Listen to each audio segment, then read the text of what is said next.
Welcome, dear listener. Allow yourself to rest, to settle into a comfortable position, and to let the weight of the day gently fall away. Close your eyes if you wish, and imagine yourself drifting, floating in a space that is endless and quiet, where the boundaries of time and form dissolve into stillness. This is where our journey begins, in the story of the very first moments, when nothing yet existed, and everything was waiting to be born. Before there were stars in the sky, before the oceans touched the land, before even the faintest glimmer of life stirred, there was only chaos. Do not think of chaos as turmoil or confusion, as we sometimes use the word today. No, chaos was something much grander, much more profound. It was a vast, yawning void, a deep, formless expanse without shape or color, without direction or measure. It was silence and openness, a place where the seeds of existence lay hidden, waiting to awaken. In this endless nothingness, there was peace. A stillness so deep that it cradled the possibility of everything yet to come. From this quiet, unbounded chaos, the first stirrings of creation began. Slowly, gently, as if a dream was unfolding, the primordial beings came forth. They were not yet gods in the way we might imagine them. No figures clothed in shining robes, no thrones or crowns. Instead, they were the great elemental forces, the building blocks of existence itself. The first was Gaia, the earth, the great mother. She rose from the void as a presence both nurturing and vast. Imagine her as the soil beneath your feet, the mountains that rise against the horizon, the valleys that cradle rivers. Gaia was not just the land, but the very essence of stability, of ground and home. Her breath was the fragrance of growing things. Her body was the richness of fertile earth. She was the first to offer a foundation in the emptiness. From chaos also came Tartarus, the abyss. Tartarus was depth beyond measure, a chasm that stretched downward without end. If Gaia was the comforting surface upon which all could rest, Tartarus was the hidden opposite, the shadows beneath, the mystery of endless descent. He was not evil, but necessary, a reminder that creation is shaped not only by what is seen above, but by what lies deep below. And then came Eros, the force of love and desire. Eros was not the mischievous archer we later imagine in stories, but rather a primal energy, a binding force that drew elements together. He was the soft pulse that encouraged union, the spark that made creation possible. Where Gaia gave the foundation, and Tartarus the depth, it was Eros who provided connection, the invisible thread weaving all things into harmony. From these first presences, the cosmos began to take form. Out of chaos also emerged Nyx, the night, dark and mysterious. She was a quiet cloak, stretching across existence, serene and enveloping. With her came Erebus, the darkness, a companion as deep and shadowed as she. Together, they were the gentle hush of twilight, the soothing stillness that comes when light fades away. From their union, from night and darkness entwined, were born new presences, Ether, the light, and Hemera, the day. Ether was brightness, the shimmering glow that would one day fill the skies. Hemera was the gentle arrival of morning, the warmth of dawn as it touches the earth. And so for the first time there was a cycle, night giving way to day, darkness softening into light. The cosmos had begun to breathe, to move, to live in rhythm. And Gaia, the great earth, continued her sacred work of creation. Without any partner, by her own power, she brought forth more beings. From her depths rose Uranus, the sky, vast and eternal, who stretched himself across her body as a shining dome. Where Gaia offered foundation, Uranus provided shelter. Together, they formed the first embrace, the earth below and the sky above, united in balance. Gaia also gave birth to the Urea, the mountains, ancient and still. They rose as steadfast guardians, their peaks reaching up toward Uranus, as if longing to touch the heavens. And from her depths she birthed Pontus, the sea, a rolling, endless expanse of waves and tides. With him came the murmur of waters, the music of oceans that would one day cradle life. Slowly, the emptiness filled with being. Earth, sky, mountains, sea, each found its place, each carried a piece of the great harmony. And when Uranus, the sky, looked upon Gaia, the earth, their union was inevitable. Together, they formed the first true bond, the embrace of earth and sky. From this union would spring the mighty Titans, the next generation of beings who would shape the world even further. But for now, in these earliest moments, there was only the calm joining of two vast forces, a promise of what was yet to come. And so, from the union of Gaia and Uranus came the first great generation of gods, beings both radiant and strong, known as the Titans. There were 12 in all, 6 sons and 6 daughters, each embodying an aspect of the growing world. The sons were mighty and vast in scope. Oceanus, the endless river that encircled the earth, carried within him the mystery of flowing waters and the boundless horizon.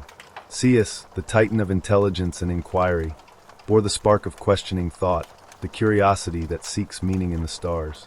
Crius, stern and silent, was tied to the constellations and the measure of time, anchoring the heavens in their eternal courses. Hyperion, radiant and golden, carried the light of the heavens, the brilliance that would later be reflected in the sun and stars. Oedipus, the titan of mortality and craft, bore the weight of skill, of toil, and of the human struggle to shape life. And then there was Cronus, the youngest, yet sharpest of them all, destined to play a role that would reshape the fate of gods and men alike. The daughters of Gaia and Uranus were no less grand. Thea, radiant, became the shining goddess of sight and precious light. Rhea, the great mother-to-be, carried within her the promise of nurturing and the rhythms of fertility. Thebes, embodiment of divine law and order, carried the balance of justice within her being. Mnemosyne, goddess of memory, held the songs of the past, the stories that would echo through time. Thebes, linked to shining prophecy, bore the clarity of insight and wisdom. And Tethys, mother of rivers and streams, brought forth the gentle, flowing waters that nourished the earth. Together, the 12 titans filled the cosmos with grandeur and strength. Yet Gaia's womb did not rest. From her depths came beings unlike the graceful titans. These were children of immense power and strange form, creations as raw and untamed as the earth itself. First came the Cyclopes, 3 brothers of thunderous might. Brontes, the thunderer, carried storms within his breath. Sterapes, the lightning flasher, shone with blinding brilliance. And Argesh, the bright one, bore the flame of fire. Each had but one great eye in the middle of the forehead, a gleaming orb of power. They were smiths of divine strength, beings who could forge weapons of gods, who could summon storms and light itself. Then came the most fearsome of all, the Centimanes, the 100-handed ones. There were 3 of them, beings of colossal size and unfathomable strength. Each had 50 heads, and from their shoulders extended 100 mighty arms. Their voices rumbled like earthquakes, their limbs shook the very earth, and their presence was both awe-inspiring and terrifying. They were not delicate like the Titans, nor radiant like the Cyclopes. They were raw, unshaped power, the kind that could either guard or destroy. But Uranus, the vast sky, did not see them with love or pride. He looked upon these monstrous children and felt only fear and disgust. To him, they were abominations, creatures that threatened the beauty of his reign. And so, in his cruelty, he committed an act that would scar the world. One by one, as Gaia bore these children, Uranus forced them back into her womb. He thrust the Cyclopes into the depths, drove the Centimanes into the shadows, and bound them deep within the body of their mother. There they were trapped, unable to stretch their limbs, unable to breathe freely. Their immense strength pressed against Gaia's being, causing her terrible pain. Imagine, dear listener, the earth herself groaning in anguish. The mountains trembled, the valleys shuddered, the seas roared with her suffering. Gaia's fertile body, meant to bring life and nurture, became a prison of torment. Each cry of her children was muffled within her depths, and each cry echoed as thunder through the earth. At first, Gaia endured in silence, bearing her suffering with patience. But Uranus did not relent. Again and again, he forced her children into her depths, filling her with endless weight and sorrow. The oppression grew heavy, like an unyielding sky pressing down upon the land. And Gaia's patience turned to anger. Her pain turned to resolve. She began to plot. For the first time, Earth herself, the Great Mother, considered rebellion against the sky. In her vast wisdom, she knew she could not endure forever. Something must be done to break Uranus's tyranny, to set her children free, and to restore balance. And so, in the darkness of her womb, Gaia shaped a weapon. From the flint of her body, sharp and unyielding, she fashioned a great sickle, its blade curved and gleaming. It was a tool of harvest, but also of severing, a weapon strong enough to strike at the sky itself. With the sickle complete, Gaia turned to her Titan sons.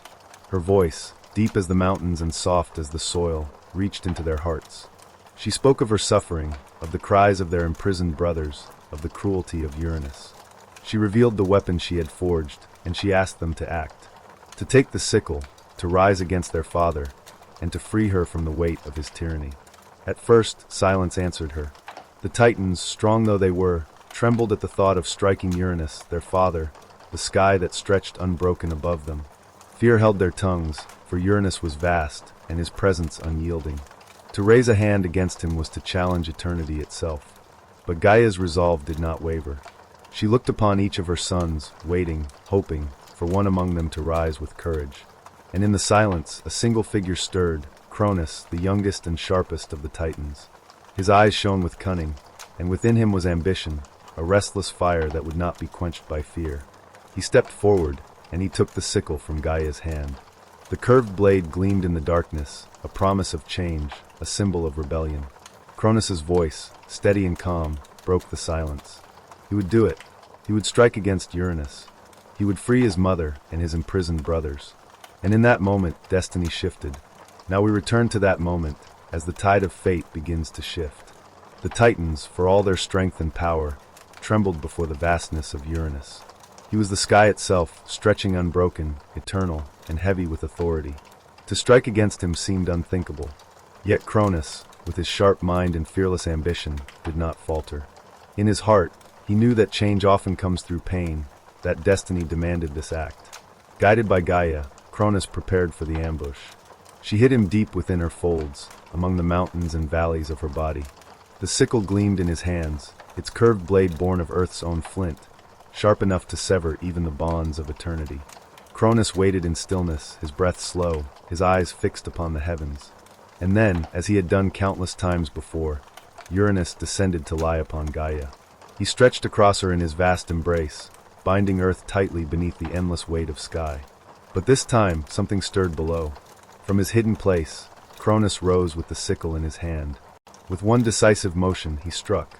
The act itself is told in whispers and symbols. The sickle cut through the unbroken bond between earth and sky, severing Uranus's power. It was not merely a wound to the body, but to the cosmos itself. In that instant, the eternal embrace was undone. The sky was torn from the earth, and the first tyranny was ended. From the drops of Uranus's blood that fell upon Gaia, new beings arose. The earth, ever fertile even in pain, brought forth the Erinyes, the Furies, spirits of vengeance, dark and unyielding, who would haunt those who shed kindred blood. From the same blood came the giants, towering and fierce, embodiments of raw, untamed might. And from the blood that touched the ash trees, the Meliae, nymphs of the sacred ash, were born, spirits bound to the trees that would one day shape humankind's first weapons. Yet that was not all. The severed flesh, cast into the sea, was carried away by the tides. The waters foamed and churned around it, white waves surging with strange energy. From this foam, radiant and terrible, a new goddess was born. She stepped forth from the waves, beautiful beyond measure, her presence stirring both awe and desire. She was Aphrodite, goddess of love and beauty, born of sea and sky, a reminder that even from violence, new forms of wonder can emerge. The foam clung to her as she drifted upon the waters, a vision both serene and powerful, destined to shape the hearts of gods and mortals alike. As Uranus retreated, broken and defeated, his voice thundered one final curse. He spoke not to Gaia, nor to the Titans, but to Cronus himself. "You have struck me down, my son. You have claimed the throne through betrayal. But know this, as you have overthrown me, so too shall you be overthrown. One day, your own child shall rise against you, and you will fall as I have fallen." The words echoed across the cosmos, heavy with prophecy, binding themselves to the fabric of fate. Cronus heard them, and though his grip on the sickle did not waver, a shadow touched his heart. Victory was his, but it came with foreboding. And so it was that Cronus took his father's place. With Uranus cast aside, Cronus ascended to the throne of the cosmos, and the rule of the Titans began. The sky still stretched above, the earth still lay beneath, but now it was Cronus who reigned over all. The age of the Titans had dawned, a new chapter in the eternal story. Yet, as Cronus sat upon his throne, the curse of his father lingered. The seed of fear was sown in his heart, whispering that his reign, too, would not last forever. And in the stillness of the cosmos, fate waited patiently, knowing that prophecy cannot be undone. Under the rule of Cronus, the early world flourished in what later ages would call the Golden Age. It was a time of abundance, when the earth gave freely of her fruits without toil, when rivers flowed clear and full, when humanity, still new to the world, lived without sorrow or want. There was no need for laws, for all lived in natural balance, guided by the gentle rhythms of the cosmos. Seeds sprouted without planting, harvests came without labor, and the air itself seemed filled with peace. In these days, the heavens were calm, the seas welcoming, the earth generous. At the center of this golden age stood Cronus, now the king of the Titans. His throne stretched across the cosmos, his rule unquestioned. And at his side was his sister and queen, Rhea, radiant and nurturing, who stood as the motherly heart of the Titan order. Together, Cronus and Rhea embodied the twin aspects of power and care, strength and fertility. Theirs was a union destined to shape the generations of gods to come. Yet, beneath the surface of this seeming perfection, shadows stirred. For Cronus carried with him the memory of his father's curse, the prophecy that he too would be overthrown by his own child. That fateful warning lingered in his mind like an unending whisper, gnawing at his thoughts. And though the world outside shone with plenty, inside Cronus's heart grew a deep and restless fear. In time, Rhea gave birth to their first child, a daughter named Hestia, goddess of the hearth and flame. Her presence brought warmth and stability, the comfort of home. But when Cronus looked upon his newborn daughter, he did not see only love or pride. He saw threat. He saw in her tiny form the possibility of his downfall. And so, consumed by dread, he did the unthinkable. Cronus opened his mouth, vast and terrible, and swallowed the child whole. To the world outside, nothing seemed changed. The golden age still stretched on, the earth still bore fruit, and the skies still shone clear. But within Rhea's heart, sorrow bloomed. Her firstborn was gone, not dead, but imprisoned within the body of her own father. Silent tears traced her cheeks, but she spoke no protest, for Cronus's fear was greater than her grief. Soon, another child was born, Demeter, the goddess of the harvest, who would one day bless the fields and grains of mortals. Gentle and nurturing, she embodied the abundance of the earth. Yet Cronus, again haunted by the prophecy, looked upon her and felt only dread. And so, as he had with Hestia, he swallowed her whole. The light of the world dimmed within Rhea's eyes as she lost a second child. A third child came, Hera, destined to become the queen of gods, the guardian of marriage and family. Her cries were fresh, her form full of promise. But Cronus did not see his daughter's future glory. He saw only the threat of rebellion. He swallowed Hera as he had swallowed the others, silencing her before her first words could be spoken. By now, Rhea's sorrow had grown heavy. Her arms ached with emptiness, her womb grieved with loss. She looked at her husband with despair, yet he did not falter. To Cronus, each act was protection, a shield against the prophecy that haunted him. He could not see the cruelty of his deeds, he saw only survival. The fourth child, Hades, was born, destined to rule the unseen realm of the dead. His gaze was deep even as an infant, as though he carried within him the weight of shadows. But Cronus did not pause, did not hesitate. He swallowed Hades as he had the rest, burying his fear deeper with each devoured child. And then came the fifth, Poseidon, born with the power of the seas surging within him, destined to command waves and storms. Strong and unyielding even in infancy, he might have been a source of pride to any father, but not to Cronus. To Cronus, Poseidon was yet another danger. And so Poseidon, too, was swallowed into the dark prison of his father's belly. Rhea's heart broke with each child taken from her. She, the mother, the giver of life, was denied the joy of seeing her children grow. Her grief was a silent river flowing beneath the surface of the golden age, unseen by mortals, unspoken among the Titans, yet no less real. Each loss hollowed her, until she became a figure of sorrow veiled in quiet resignation. And still Cronus's fear did not ease. Though he had swallowed 5 of his children, though he had hidden them within himself, the prophecy continued to whisper in his mind. It told him that his downfall was not prevented, only delayed. And so he clung more tightly to his paranoia, convinced that any child born to him might yet be the one who would end his reign. Thus the Golden Age, remembered for peace and abundance, was shadowed by a darker truth. The rule of Cronus was not born of harmony, but of fear. The earth gave freely, but the heavens were heavy with dread. Rhea, once radiant, carried sorrow in her gaze, her heart torn between love for her children and despair at their loss. And Cronus, though seated upon the highest throne, was a prisoner of his own fear. So, dear listener, as you rest tonight, imagine the strange contrast of that age. The world outside flourishing with life, while the heart of its ruler shrank with paranoia. Picture Rhea's quiet sorrow, the empty cradle of each child taken from her arms, and Cronus's desperate, hollow victory as he swallowed his own bloodline to stave off fate. When the time came for Rhea to bear yet another child, She could no longer endure the cycle of loss. Her arms yearned to hold her child, her heart ached to protect what was hers. And so she resolved to act. Quietly, secretly, she sought counsel from her parents, Gaia, the earth, and Uranus, the sky, who now lingered far from the throne.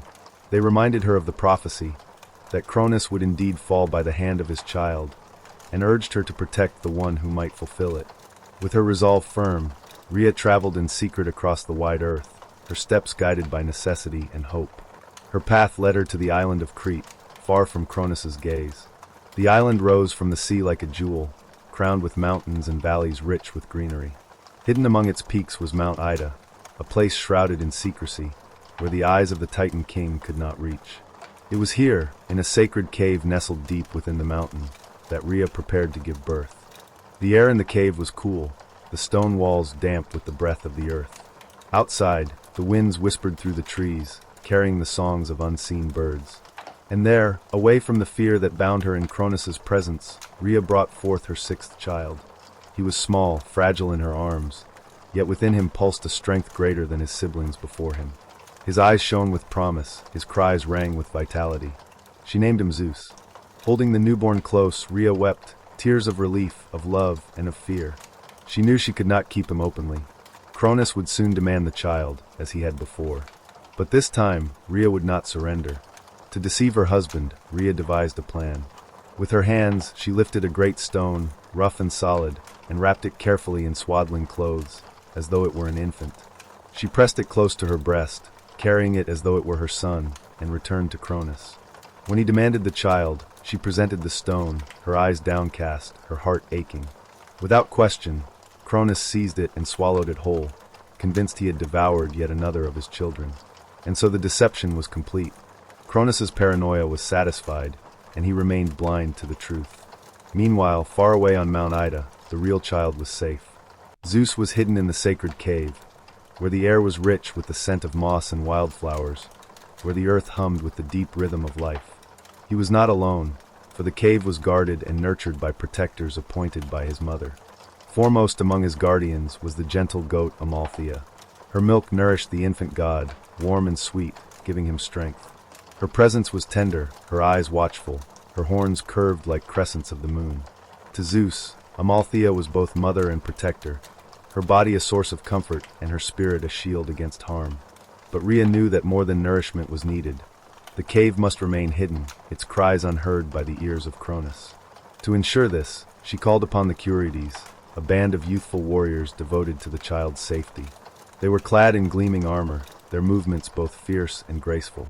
Whenever Zeus cried out, the Tragedies would raise their voices in song and strike their spears against their shields, filling the air with the sound of clashing metal. Their dance was both protection and ritual, drowning out the cries of the infant so that Cronus, listening from afar, would remain unaware of the child's existence. Thus, in secrecy and protection, Zeus grew. The cave on Mount Ida became his sanctuary, its walls echoing with the rhythm of his guardian's dance, its silence broken only by the bleating of Amalthea and the gentle sounds of the earth. The boy's limbs grew strong, his laughter rang with vitality, and his spirit was shaped by both care and concealment. The world beyond remained in the shadow of Cronus's reign. The Golden Age continued, but beneath its surface, the seed of change had been planted. Rhea, though still grieving for the children she had lost, found solace in the knowledge that one remained free. Her heart, once broken, now carried hope. And Gaia, who had suffered long under Uranus and seen her daughter's pain under Cronus, watched silently, knowing that destiny was slowly unfolding. The prophecy lingered still, unseen but unforgotten. Cronus, deceived by the stone he had swallowed, believed himself safe. Yet even as he sat upon his throne, the child destined to rise against him grew strong in secret. The cave of Mount Ida held within it not only a child, but the promise of the future, the stirrings of rebellion, the whisper of change. Zeus had grown tall and strong, his eyes sharp with purpose. From his youth in secrecy, he carried both patience and resolve. He knew the prophecy of his father's downfall, and he knew, too, the suffering of his siblings swallowed by Cronus's fear. He had been saved for a reason, and the time had come to fulfill it. But Zeus was not reckless. He sought counsel and guidance before daring to challenge the king of the Titans. And it was the Titaness Métis, wise and cunning, who came to his aid. Métis was a goddess of deep thought and clever planning, a mind as fluid and subtle as the shifting tides. She whispered to Zeus the means by which he could outwit Cronus, for brute strength alone could not undo the cannibal king. Together, they crafted a potion, drawn from the secret powers of earth and sea, of herbs and roots known only to the wise. Its purpose was not to harm but to force release, to compel Cronus to disgorge what he had taken within himself. With the potion ready, Zeus clothed himself in disguise, hiding his divine radiance beneath the form of a humble cupbearer. With steady hands, he carried the vessel to his father's throne.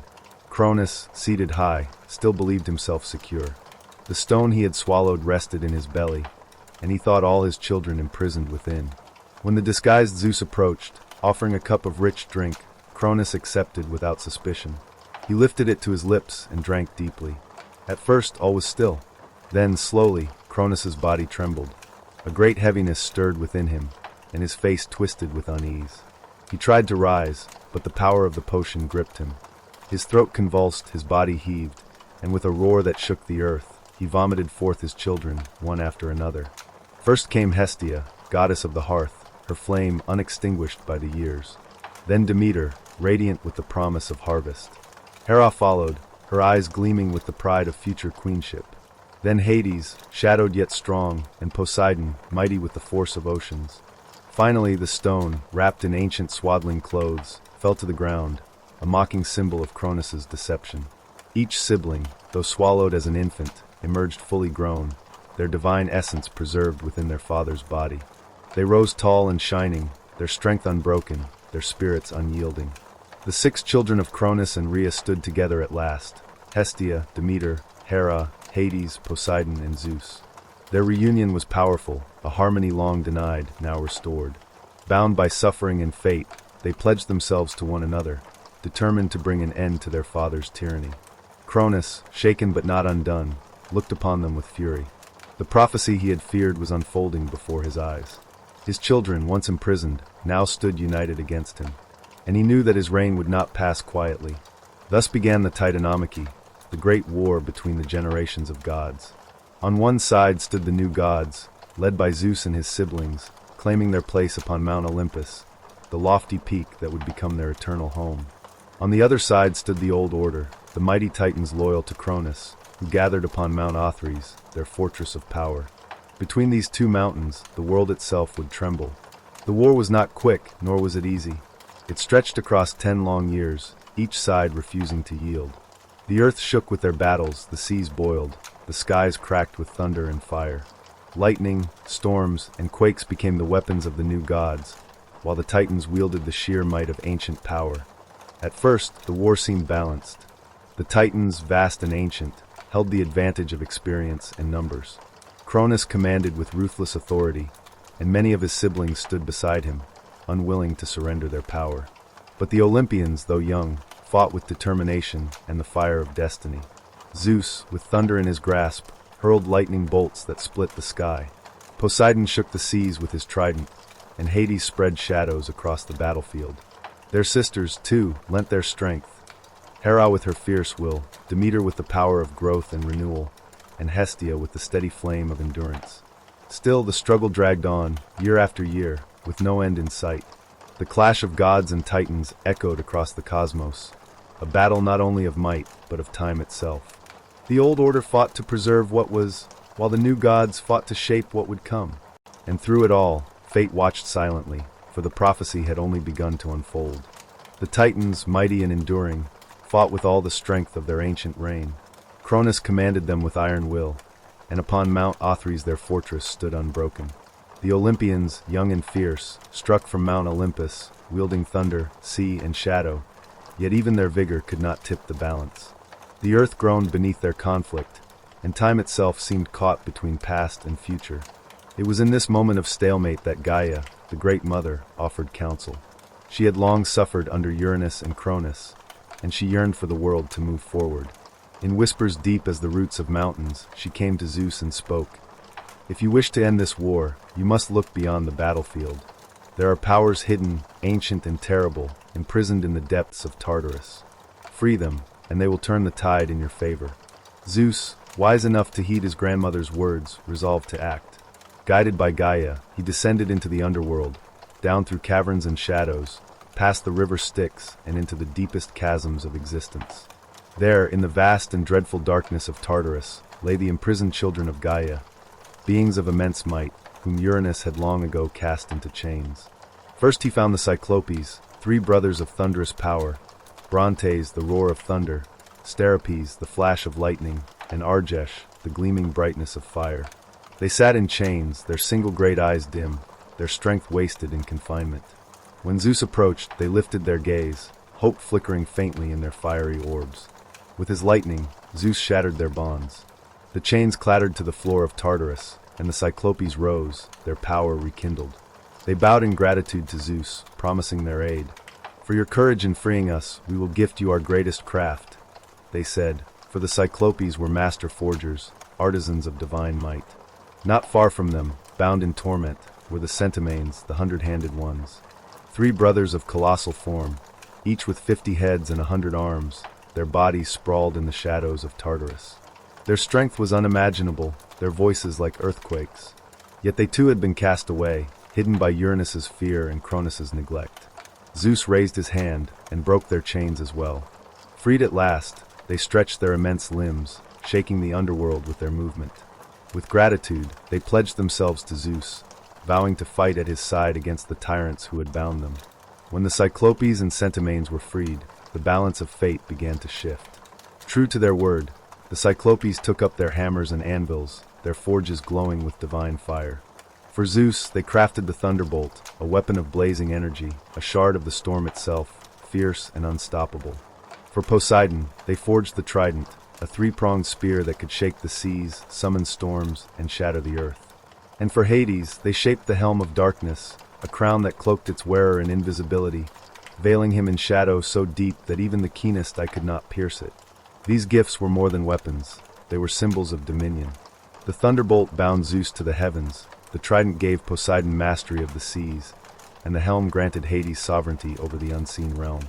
Armed with these, the Olympians stood taller, their resolve renewed, their power magnified beyond measure. When Zeus and his allies returned from Tartarus, the battlefield trembled with anticipation. The Titans upon Mount Othrys looked across to Olympus and felt the shift in the air. The Olympians no longer fought as desperate children. They stood as rulers in waiting, with the ancient powers of earth and fire at their side. The Centimanes raised their 100 arms, hurling mountains and stones with devastating force, their 50 heads roaring in unison like storms unleashed. The Cyclopes forged new weapons of fire and lightning, arming the gods with endless strength. The stalemate began to break. The Olympians, once evenly matched, now carried the might of unleashed creation. The war tilted, the tide turned, and the prophecy of Uranus crept ever closer to its fulfillment. For 10 years, the war had raged, the Titans holding Mount Othrys and the Olympians holding Mount Olympus. The earth had grown weary from their clashes, the seas restless, the skies torn by fire and storm. But now, armed with weapons of unimaginable might, the Olympians marched with renewed strength, and the Titans, though ancient and powerful, felt the tremor of destiny beneath their feet. The final battle began with a roar that echoed across the world. From Olympus, Zeus hurled his first thunderbolt. It split the sky, blazing with light, and crashed into the ranks of the Titans. The air shook with its fury, and fire spread across the heavens. At his side, Poseidon raised his trident high, striking the earth so that mountains quaked and seas rose in towering waves. Hades, cloaked in the helm of darkness, slipped into invisibility, moving unseen through the chaos, striking terror into the hearts of his foes. And then, the Centimanes joined the fray. With their 100 arms, they lifted mountains as though they were stones and hurled them across the battlefield. Great peaks flew through the air, crashing into Mount Othrys, shattering the fortress of the Titans. Their 50 heads roared in unison, a sound like 1,000 storms, shaking the very marrow of existence. The Titans, once unshakable, staggered beneath the onslaught. The Cyclopes, too, stood beside the gods, their forges blazing even amid battle.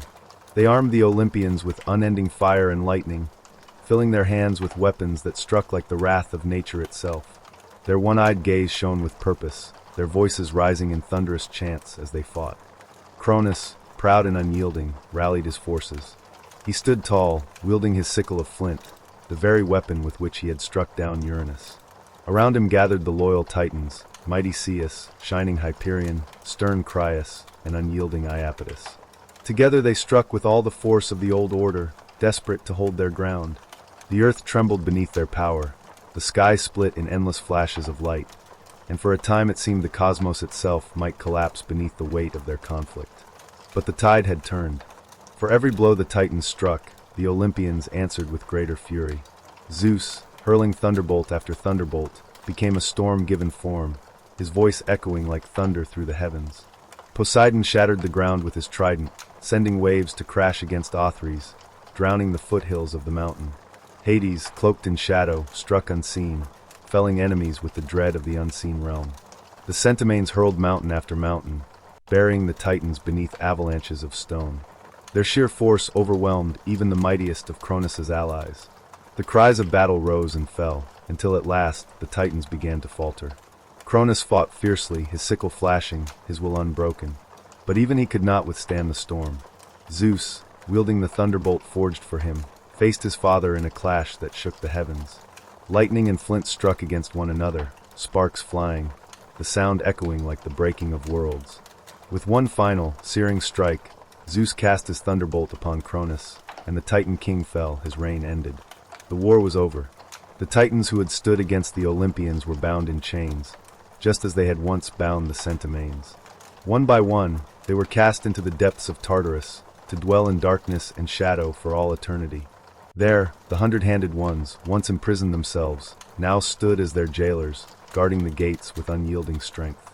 Not all Titans were condemned. Some, who had not fought against Zeus, were spared. Among them was Prometheus, the Titan of foresight, who had counseled wisdom and looked kindly upon the new gods. He and others who had chosen peace were allowed to walk free, their places secured in the unfolding order of the cosmos. As the dust of war settled, the cosmos grew quiet once more. The earth, long scarred by battle, began to heal. The seas calmed, the skies cleared, and a new age dawned. The rule of the Titans was ended, and the reign of the Olympians had begun. The Olympians gathered upon the high peak of Mount Olympus, the new throne of the gods. The air was crisp and clear, the mountain crowned with snow, and from its heights all the world could be seen. The sky stretching endlessly above, the earth sprawling below, the seas shimmering in the distance, and the shadows of the underworld lying deep beneath. It was here that the three victorious brothers, Zeus, Poseidon, and Hades, stood together to decide the fate of creation. They had fought side by side, their weapons blazing, their will unbreakable. Each carried within him the strength of victory, yet each knew that a single ruler could not hold all of existence. The cosmos was too vast, its domains too many, for one alone to govern. And so, guided by a sense of fairness and necessity, the brothers resolved to divide the world among themselves. But how could such a division be made? None wished to seem greedy, and none wished to spark conflict anew.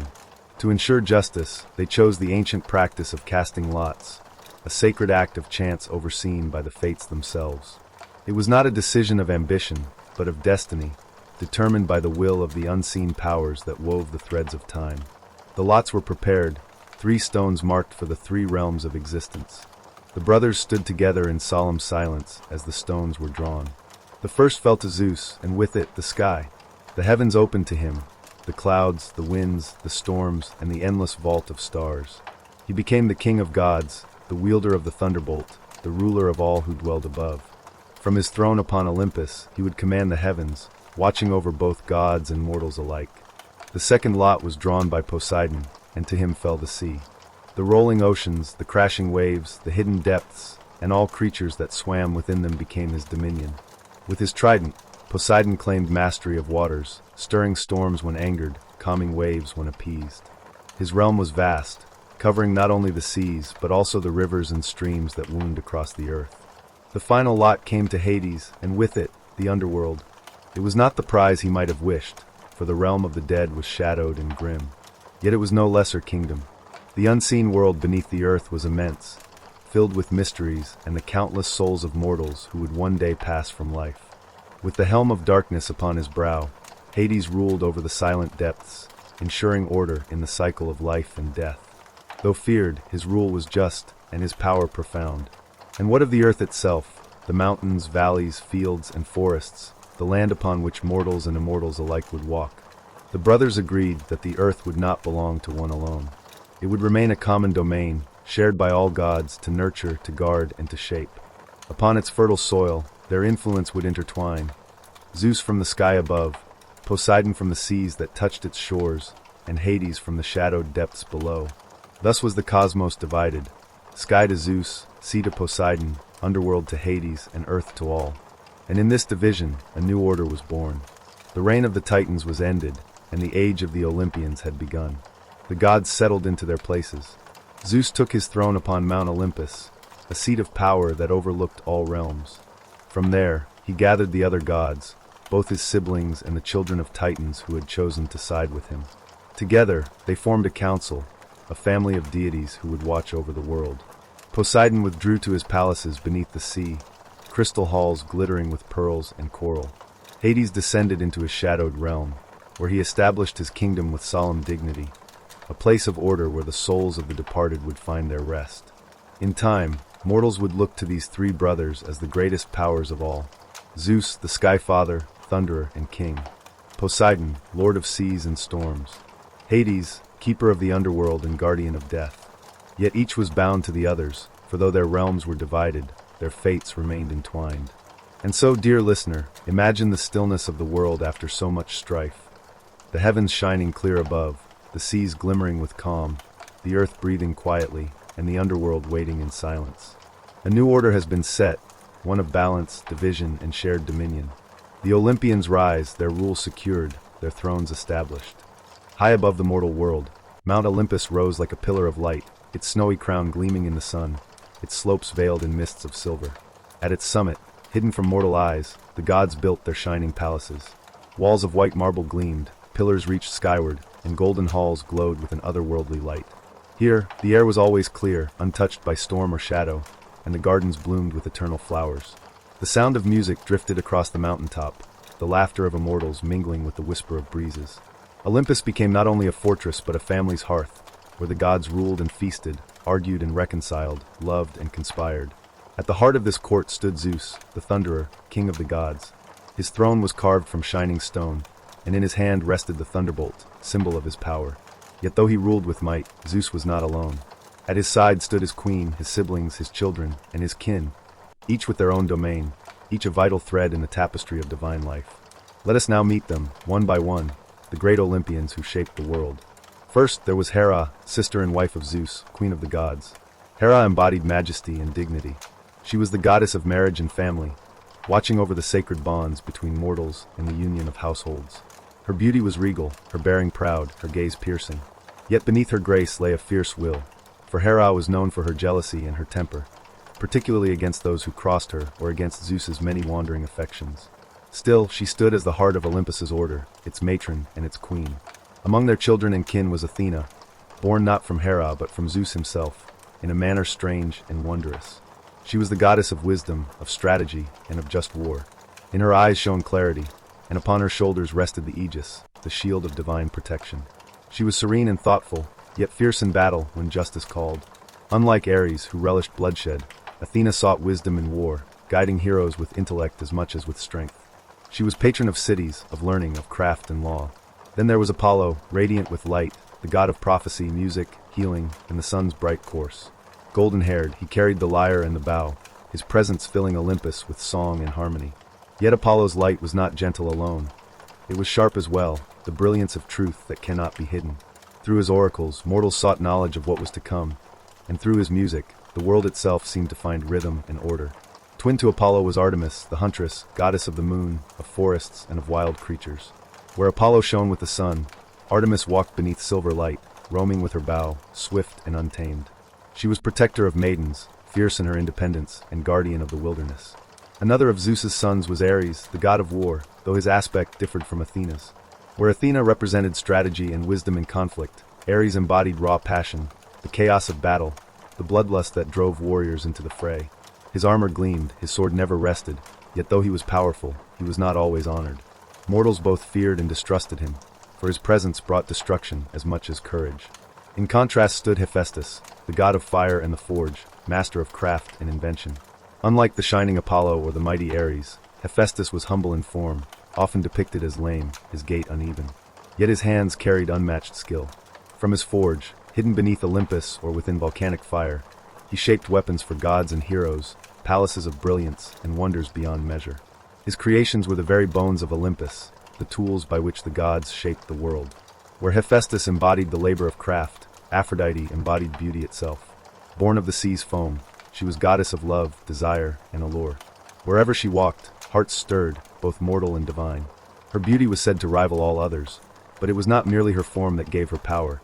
It was the force of attraction itself, the longing that binds beings together, sometimes tender, sometimes dangerous. Though wed to Hephaestus, her heart often wandered, and her presence brought both joy and turmoil. And then there was Hermes, quick-footed and clever, the messenger of the gods. With winged sandals upon his feet and a sly smile upon his lips, he traveled freely between realms. He carried the caduceus, a staff of peace and guidance, and was patron of travelers, merchants, and tricksters alike. Swift and resourceful, Hermes was the bridge between gods and mortals, a bringer of messages, a guide for souls, and a weaver of cunning plans. Thus the Olympian court grew, each god and goddess bringing their essence, their power, and their personality. Together they formed a family not without strife, for their rivalries and passions often stirred conflict. Yet bound by their shared throne upon Olympus, they created a pantheon that shaped the myths of ages. Imagine now, dear listener, the shining halls of Olympus, filled with the light of eternal fire. Zeus upon his throne, Hera at his side, Athena calm and radiant, Apollo strumming his lyre as Artemis prowls the wild slopes beyond. Ares sharp and restless, Hephaestus tending his forge, Aphrodite smiling with quiet allure, and Hermes darting between halls with laughter in his wake. Together they form a tapestry of divinity, flawed, fierce, and wondrous. With the court of Olympus established and the new order of the cosmos secured, the attention of the gods began to turn toward the world below, the earth vast and fertile, waiting to be shaped not only for themselves, but for new life.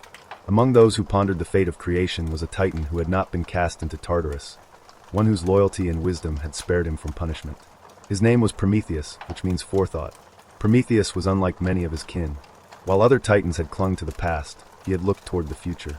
He saw not only what was, but what might be. Where others sought dominion, Prometheus sought understanding. He was clever, thoughtful, and filled with a quiet compassion that often set him apart from gods and titans alike. At his side was his brother, Prometheus, whose name means afterthought. The two were bound together, yet they were opposites. Where Prometheus planned carefully, Prometheus acted impulsively. One looked ahead, the other looked back. It was Prometheus who first turned his mind toward the creation of mankind.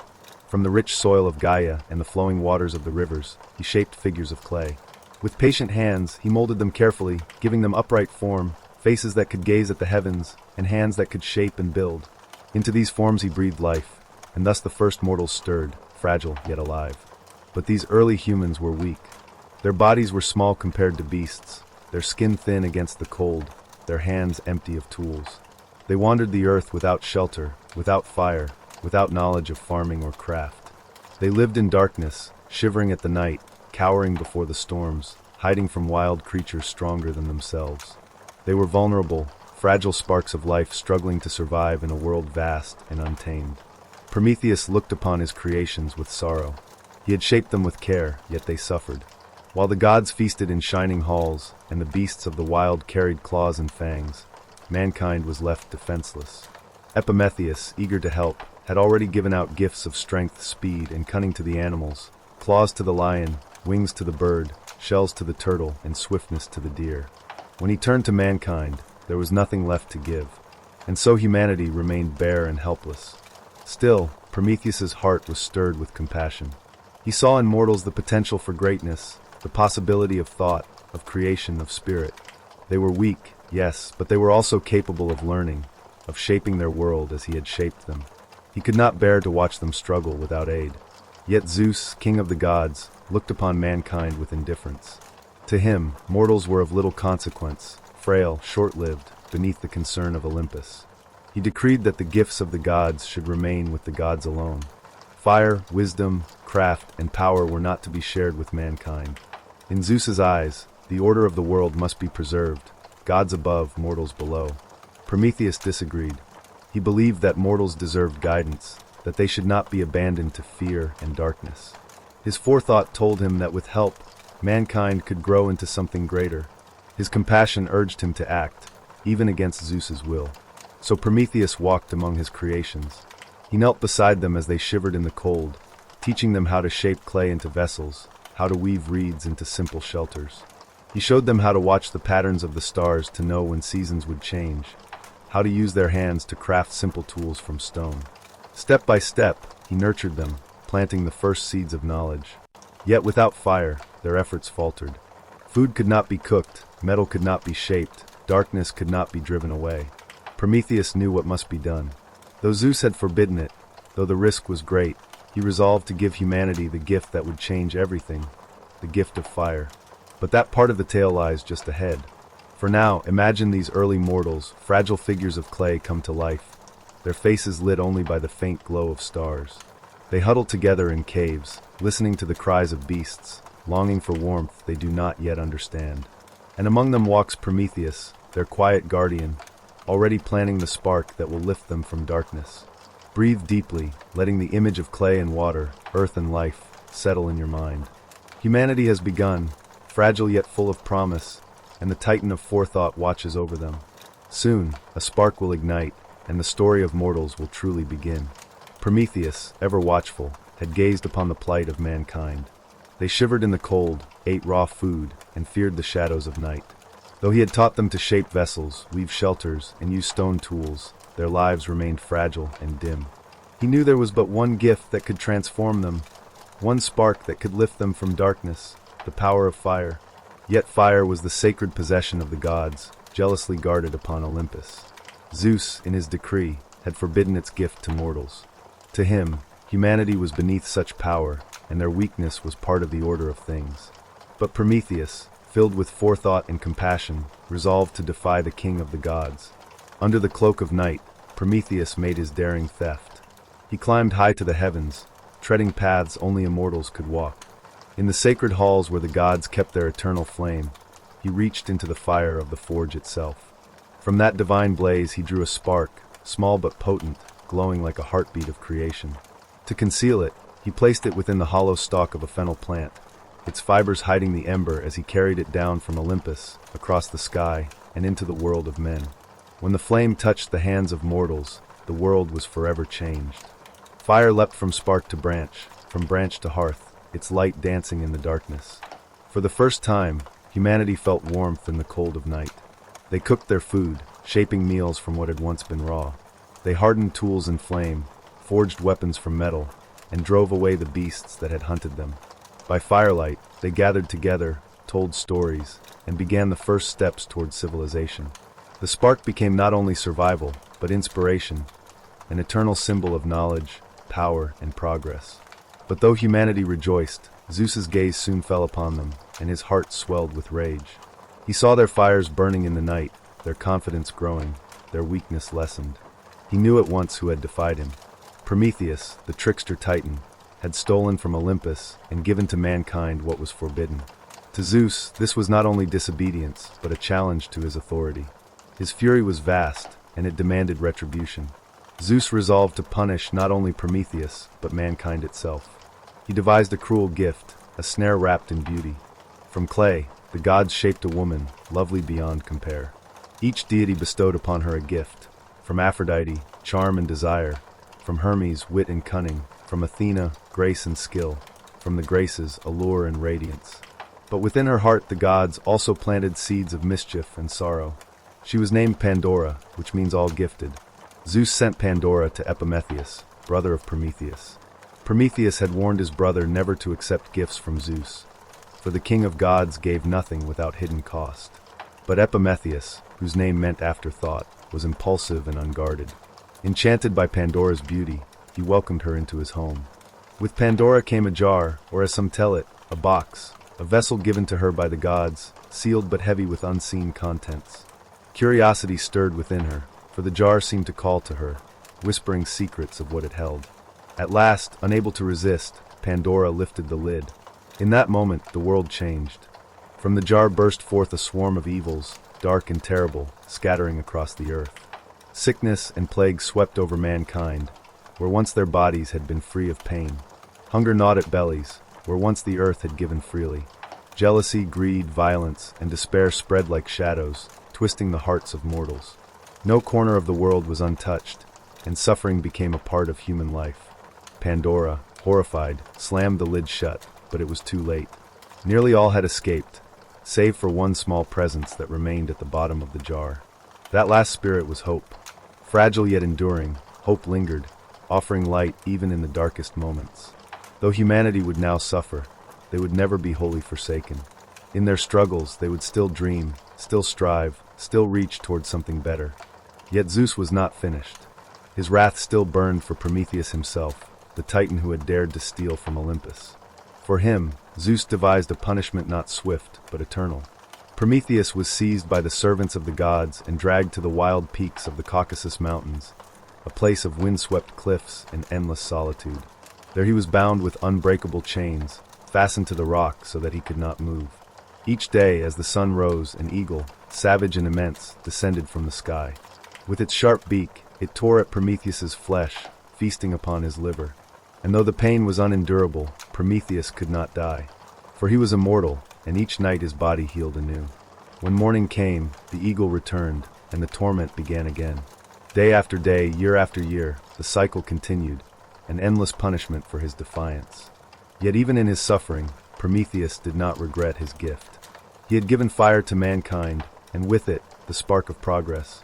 Though chained and tormented, he held within him the knowledge that mortals had been lifted from darkness. His agony became the price of their growth, and his name would be remembered not for his chains, but for his compassion. So, dear listener, imagine the dual legacy of this tale. Humanity huddled around their new fires, warmed and emboldened, yet burdened with the sorrows unleashed from Pandora's jar. And far away, upon a lonely peak, Prometheus endures his endless punishment, his eyes still shining with defiance, for the spark he gave cannot be taken back. Breathe gently now, and let the image of firelight soothe you. For though pain and sorrow entered the world, so too did hope, and it endures as quietly and faithfully as your breath. Rest in that knowledge, as the story drifts onward into the next chapter of the gods. With fire in their hands and hope in their hearts, mankind began its long journey across the ages. Yet the story of humanity was not a single straight path. The poet Hesiod told of 5 ages of man, each a chapter in the grand unfolding of mortal existence. From golden beginnings to iron decline, these ages reveal the rise, fall, and struggle of humankind beneath the gaze of the gods. The Golden Age. Long ago, in the time when Cronus ruled the heavens, there was a golden age. Humanity in this first age lived as though in paradise. The earth gave freely, without need for toil or sowing. Fruits ripened upon the trees, grain rose from the soil unbidden, and rivers flowed with abundance. Mortals knew neither hunger nor cold. Their lives were long, peaceful, and free from sorrow. They lived in harmony with nature, walking gently upon the earth. No wars were fought, no fields stained with blood. In this golden time, men and women lived almost as gods themselves. When their days came to a natural end, they did not suffer death as we know it. Instead, they passed quietly into sleep, their spirits transforming into benevolent guardians. These became the unseen watchers of mortals, protectors who whispered wisdom and guided those who came after. The Golden Age was an age of innocence, untouched by strife. The Silver Age. But nothing endures forever. When Zeus cast down Cronus and claimed the heavens, a new era began, and with it came the Silver Age. Humanity in this age was less noble than their golden forebears. They remained children for 100 years, growing slowly, clinging to their mothers, careless and unwise. Yet when at last they came into maturity, they lived only briefly, and in their short span they grew foolish and violent. They had little regard for the gods, offering neither reverence nor sacrifice. They quarreled among themselves, heedless of divine law. Their arrogance angered Zeus, who saw in them disrespect and waste. In time, he brought their age to an end, burying them in the earth. Their spirits, unlike those of the Golden Age, did not become guardians but wandered in shadow, forgotten by the world. The Bronze Age. From the soil, Zeus shaped a new race, and thus began the Bronze Age. These men were strong and fierce, their bodies forged of ashwood, their spirits consumed by war. They loved not peace but conflict, and their lives were filled with the clashing of weapons. Bronze was their substance and their obsession. Their armor gleamed with it, their homes were fashioned from it, and their tools were sharpened by it. They were mighty and relentless, yet their hearts were hard. Their violence consumed them, and they perished not by the will of the gods, but by their own endless wars. When they fell, they descended into Hades, unremembered, their age fading like smoke. The Bronze Age was one of strength without wisdom, power without restraint. The heroic age. But after the Age of Bronze, there came a brief, brighter chapter, the heroic age. Here, men rose not merely as warriors, but as heroes, striving for greatness beyond themselves. In this age lived the noble figures sung by poets. Heracles, whose strength and labors lifted burdens from both mortals and gods. Achilles, swift-footed and fierce upon the plains of Troy. Perseus, slayer of monsters, and Odysseus, cunning and enduring in his journeys.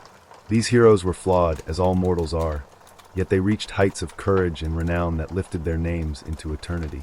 Some, like Heracles, were granted a place among the gods, their mortal toil rewarded with immortality. Others fell upon battlefields, their glory immortalized in song. The heroic age was a time when men and women walked close to the divine, their deeds shining as examples of courage and resilience. The Iron Age. And then came the present age, the Iron Age in which we dwell still. It is an age of toil and sorrow, of decline from the heights of what was. Mortals labor unceasingly, tilling the soil, enduring hardship, facing hunger and strife. Their lives are short, their bodies fragile, their hearts weighed down with grief. Wars still rage, greed gnaws at their spirits, and injustice often triumphs over virtue. Yet even in this dark age, there remains resilience. Though men and women suffer, they endure. Though they falter, they rise again. Though their hearts know sorrow, they also know joy, however fleeting. In the Iron Age, humanity is tested, forged not in abundance but in struggle. And through struggle, they continue, generation after generation. Thus the story of mankind is told. From the innocence of the Golden Age, through the arrogance of silver, the violence of bronze, the brief glory of heroes, and into the weary endurance of iron. Each age is a mirror of what humanity can be. Innocent, foolish, strong, noble, or burdened. Each carries lessons, and each reveals the fragile, enduring spark of mortal life. Among the many tales of gods and mortals, there are those that shine like stars against the dark tapestry of time. They are the stories of heroes, men and women who, though mortal, reached beyond themselves, achieving deeds that echoed through eternity. The first of these great heroes was Perseus, whose quest against the dreadful Gorgon marked the dawn of human heroism. The prophecy of Acrisius. Long before Perseus's birth, a shadow fell upon his family. King Acrisius of Argos, though powerful, was troubled by fate. He had no sons to succeed him, only a daughter, Danae, whose beauty was as radiant as the dawn. Desperate for an heir, Acrisius went to the oracle at Delphi to seek his fortune. But the prophecy he received brought not hope, but dread. The oracle spoke, "You will have no sons, Acrisius. But know this, your daughter shall bear a son, and by that son's hand you shall meet your end." Fear gripped the king. He could not strike down his own daughter, yet he could not risk the prophecy. In his desperation, he sealed Danae within a bronze chamber, hidden deep underground. There, no man could reach her, and she would never bear a child. But fate cannot be so easily denied. From the heavens, Zeus looked upon Danae and was moved by her beauty and sorrow. In a form both wondrous and strange, he descended to her as a shower of golden light. From that divine union, a child was conceived, Perseus, son of Danae and Zeus, born in secret within the bronze chamber. When Acrisius discovered the infant, his fear deepened. Yet he dared not kill the child of Zeus. Instead, he placed Danae and her son in a wooden chest and cast it upon the sea, hoping the waves would carry them far away. The chest drifted across the waters until at last it came to the island of Seriphos, where a kindly fisherman named Dictys found them and brought them ashore. There Danae raised her son, and Perseus grew into a strong and noble youth, unaware of the destiny that awaited him. The challenge of Polydectes. Seriphos was ruled by Dictys' brother, King Polydectes, a man whose desires were as sharp as his cunning. He lusted after Danae, but her son Perseus stood as her protector. Seeking to remove the youth, Polydectes devised a cruel scheme. He declared he would wed another woman and demanded that every man in the land bring him a gift to honor the occasion. When Perseus, poor and without riches, offered none, Polydectes mocked him. In his pride, Perseus declared he would bring a gift greater than any other, the head of Medusa, the Gorgon. The Gorgons were monstrous sisters, dwelling at the edge of the world. Of the three, only Medusa was mortal. Her hair was a nest of living serpents, her gaze so terrible that any who looked upon her were turned to stone. To slay her was thought impossible. Yet Perseus had spoken, and Polydectes held him to his word. Divine aid. Though the task was perilous, Perseus was not abandoned. From Olympus came aid. Athena, goddess of wisdom, admired the youth's courage, and Hermes, swift messenger of the gods, took pity on him. They armed him for the quest. Hermes gave him a shining sickle of adamant, sharp enough to sever anything, and winged sandals to carry him swiftly through the air. Athena lent him a polished bronze shield, gleaming like a mirror. She counseled him to use it not to look directly at Medusa, but to see her reflection, and thus avoid her deadly gaze. Yet these gifts were not enough. To find the Gorgon's lair, Perseus first needed knowledge known only to the Graeae, 3 ancient sisters, daughters of the sea, who shared between them a single eye and a single tooth. Perseus, guided by Athena and Hermes, sought them out. The Graeae were pale and withered, dwelling in a desolate place where the winds moaned across barren rocks. As Perseus approached, he watched them pass their lone eye between them, each seeing for a moment before handing it to the next. Swift as the wind, Perseus snatched the eye from their grasp, holding it beyond their reach. The Graeae shrieked and pleaded, for without the eye they were blind. Perseus stood firm and demanded their guidance. Reluctantly, they revealed the path to the Gorgon's dwelling, a place at the edge of night where the sun never rose. Only when they had spoken did Perseus return their eye, and with Hermes at his side, he journeyed on. The slaying of Medusa. At last, Perseus came to the lair of the Gorgons. The sisters lay sleeping among the shadows of a desolate shore. 2 were immortal, their bodies armored like stone, their forms hideous. But Medusa, though monstrous, was mortal, and it was she whom Perseus sought. With winged sandals, he hovered above the ground, silent as a shadow. He raised Athena's polished shield, gazing only at the reflection, never directly at the monster. In his hand he gripped the sickle of adamant, its edge glinting in the gloom. Closer he crept, the hiss of serpents rising from Medusa's head. Her breath stirred the air, her face monstrous in the shield's reflection. With one swift stroke, Perseus struck. The sickle cut true, and Medusa's head was severed from her body. From her neck sprang winged creatures, the horse Pegasus and the warrior Chrysaor, born of her blood. Perseus seized the head, slipping it into a special satchel to contain its power. The cries of Medusa's immortal sisters filled the air as they woke. Their rage shook the earth, but Perseus, with his winged sandals, soared away, swift and untouchable. Though they pursued, they could not overtake him. The hero had triumphed. The rescue of Andromeda.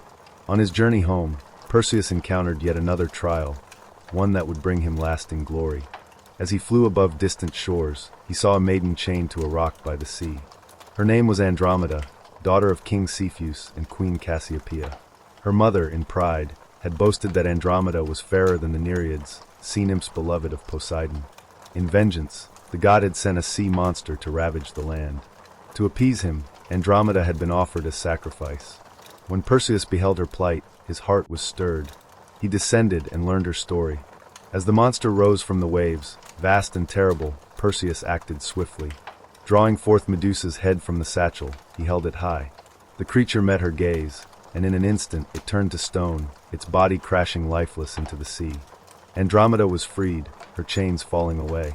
Grateful and moved, she became Perseus's bride, and together they would return in triumph. The first great hero. Thus Perseus completed his quest. With divine aid, with courage and wit, he slew the Gorgon Medusa, outwitted the Graeae, and rescued Andromeda from doom. He returned at last to Seriphos, where Polydectes awaited him, mocking still. But when Perseus revealed the head of Medusa, the tyrant and his court were turned to stone, freeing his mother Danae from his grasp. In time, Perseus would found dynasties, his bloodline giving rise to heroes yet to come.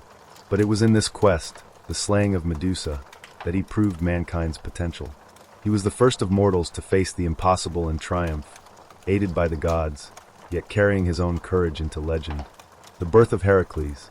Heracles was the son of Zeus, king of the gods, and Alcmene, a mortal woman of great beauty and virtue. Zeus, desiring her, came to her in disguise, appearing as her husband Amphitryon, who was away at war. From this union, Alcmene conceived a child destined for greatness.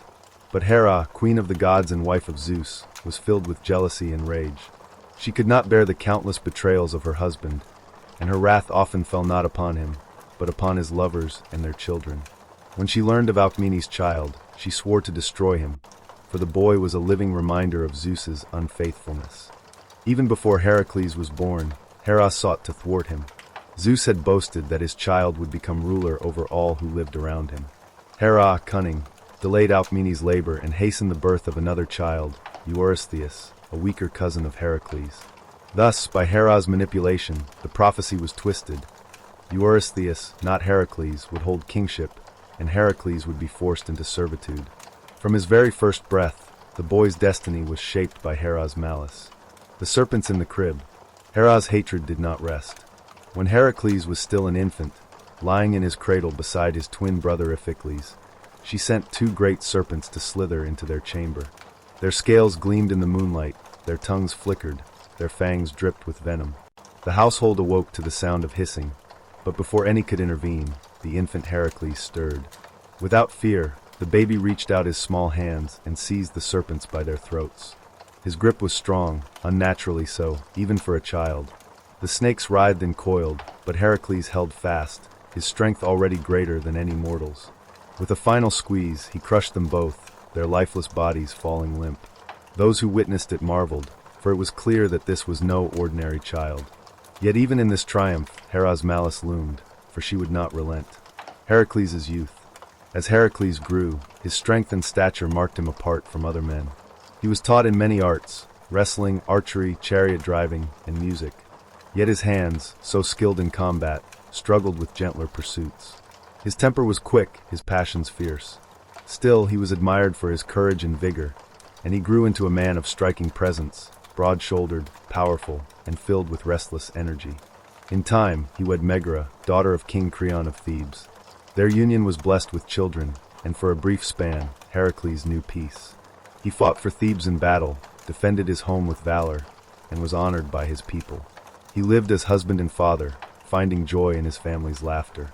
Yet such joy could not endure, for Hera's gaze was ever upon him. She waited, patient and cruel, for the moment when she might strike again. The madness of Hera. One day, as Heracles rested in his home, Hera descended with her vengeance. She clouded his mind with madness, twisting his vision and filling his heart with frenzy. To him, his loved ones no longer appeared as wife and children, but as enemies. Blinded by rage, he took up his bow, his club, his strength, and turned them upon his own household. The halls of his home echoed with cries and sorrow. When at last the madness lifted, Heracles looked around him and saw only silence. His beloved Megara lay lifeless, and his children too had fallen by his hand. Horror filled him, grief beyond measure. He tore at his hair, cursed his own strength, and sank into despair. For though it was Hera who had driven him, the blood upon his hands was his own family's. The people of Thebes mourned, but they did not condemn him. They knew the gods had touched his mind, yet Heracles himself could not find peace. His soul cried out for atonement, for some way to cleanse himself of the horror he had wrought. He wandered in torment, seeking guidance, seeking punishment, seeking redemption. The path ahead. At last, Heracles turned to the oracle at Delphi, the voice of Apollo, for counsel. There he was told that if he wished to purify himself, he must place himself in the service of King Eurystheus, the very cousin who, by Hera's trick, had been granted dominion over him. Heracles, once mighty and free, would be bound to servitude, his strength tested not for glory but for penance. Thus began the long road of Heracles' labors, tasks so great they seemed impossible, each one a trial of body and spirit. But those belonged to the next chapter of his tale. For now, we leave him standing in the shadow of grief, his mighty shoulders bowed beneath the weight of his sorrow, his heart broken, yet his spirit still unyielding. Burdened with grief and seeking atonement for the tragedy wrought by Hera's madness, Heracles placed himself under the yoke of servitude to King Eurystheus, his weaker cousin. It was a cruel twist of fate, for it was by Hera's deceit that Eurystheus had been born ruler. Yet the oracle at Delphi had decreed it. Only through service and trial could Heracles purify his soul. Thus began the long road of his penance, known as the 12 Labors, tasks so great they would mark him forever as the mightiest of heroes. In this part of our tale, we follow the first 6 labors, each a test not only of strength, but of ingenuity and endurance. The first labor, the Nemean lion. Heracles' first trial was to slay the fearsome Nemean lion, a beast born of monsters, dwelling in the hills of Nemea. Its hide was impenetrable, no blade or arrow could pierce it, and it prowled the land with unmatched ferocity. Heracles set out with bow and arrows, but when he loosed them upon the lion, they fell harmlessly from its golden pelt. Spears shattered, swords glanced away. Realizing brute force alone would not suffice, Heracles devised another plan. He tracked the beast to its lair, a cave with two entrances. Using his great strength, he blocked one with boulders, trapping the lion inside. Then he entered the darkness unarmed. When the lion leapt upon him, Heracles grappled with it barehanded, his arms locked around its neck. The struggle shook the cave, but at last Heracles' strength overcame the beast. With a final squeeze, he strangled the lion, its roars falling silent. Victorious, he skinned the beast with its own claws, for no weapon could cut its hide. From that day forth, Heracles wore the lion's impenetrable skin as his cloak and its great head as his helm, a symbol of his might and his triumph. The second labor, the Lernaean Hydra. For his second labor, Heracles faced the dreadful Hydra of Lerna, a monstrous serpent with many heads. It dwelled in the swamps, its breath poisonous, its blood venomous. Worse still, when one head was cut off, two more would grow in its place. Heracles set out with his nephew, Iolaus, as his companion. Approaching the swamp, he covered his mouth and nose against the foul stench. He struck at the Hydra with his sword, severing its heads, but at once new ones sprang forth, writhing and snapping. Realizing the futility, he called upon Iolaus for aid. As Heracles struck each head, Iolaus followed with a burning torch, searing the stumps before new heads could sprout. One by one, the Hydra's heads fell and did not return. At last only the immortal central head remained. Heracles cut it away and buried it beneath a heavy stone, its venomous jaws still snapping in the earth. From the Hydra's blood he dipped his arrows, making them deadly with poison, their wounds incurable. Though Eurystheus would later refuse to count this labor because Heracles had received help, the deed stood as one of his greatest triumphs. The third labor, the Ceryneian Hind. Next, Heracles was tasked with capturing the Ceryneian Hind, a sacred deer of Artemis, swift of foot and golden-horned. Unlike the lion or the Hydra, this task demanded restraint rather than slaughter, for the hind was holy, and Artemis would not forgive its death. The hind was faster than any arrow, swift as the wind itself. For a full year, Heracles pursued it through forests and over mountains, across rivers and plains. Patiently, he tracked its paths, waiting for his chance. At last, by the river Ladon, he came upon it and loosed an arrow, not to kill, but to wound it lightly in the leg. With care, he bound the creature and bore it upon his shoulders. As he carried the hind, Artemis herself appeared, anger flashing in her eyes. Heracles bowed low and explained his task, swearing he meant no harm. His words, sincere and humble, softened her heart. She allowed him to complete his labor, so long as he returned the creature unharmed. Thus Heracles delivered the hind to Eurystheus, before releasing it once more into the wild. The fourth labor, the Erymanthian boar. For his fourth task, Heracles was sent to capture the great Erymanthian boar, a beast of immense size that ravaged the countryside, destroying crops and villages. Its tusks gleamed like ivory, its fury shook the land. Heracles pursued the creature into the snowy mountains. The boar, fierce and wild, charged at him, tearing through trees and earth. But Heracles, using cunning as well as strength, drove it into deep snow where its movements slowed. With powerful arms, he seized the beast, bound it with chains, and carried it upon his shoulders. When Eurystheus saw Heracles returning with the monstrous boar alive, he was so terrified that he hid inside a great jar, trembling at the sight. Thus Heracles completed his task, proving not only his might, but his mastery of living creatures. The fifth labor, the Augean stables. Next came a task not of battle, but of labor, to cleanse the Augean stables, home to the herds of King Augeas. These stables had not been cleaned in 30 years, and the filth of countless cattle lay piled within. To clean them seemed impossible, for even a lifetime of toil could not clear them. Heracles, however, used cunning. He struck a bargain with Augeas, promising to cleanse the stables in a single day in return for a portion of the king's herds. Then he set to work. Rather than shovel by hand, he diverted the course of two great rivers, Alpheus and Peneus, sending their waters rushing through the stables. The torrents swept away the filth, leaving the halls spotless in a single day.